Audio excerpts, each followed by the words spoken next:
বন্ধুরা, আপনারা এই ভিডিওটা দেখার পরে 100% না হেসে থাকতে পারবেন না, কিন্তু আপনাদের কাছে একটাই শর্ত যে এই ভিডিওটা দেখার পরে হাসতে পারবেন না। আর যদি হাসেন তাহলে এই চ্যানেলটিকে সাবস্ক্রাইব করে ভিডিওটা পুরো দেখবেন।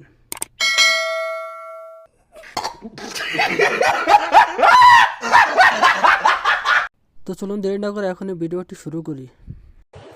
এই সময় কম, শুরু করো। Number 1,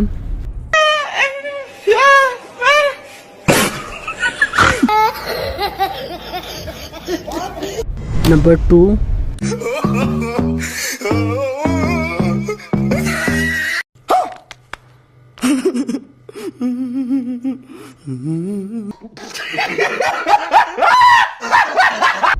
number 3,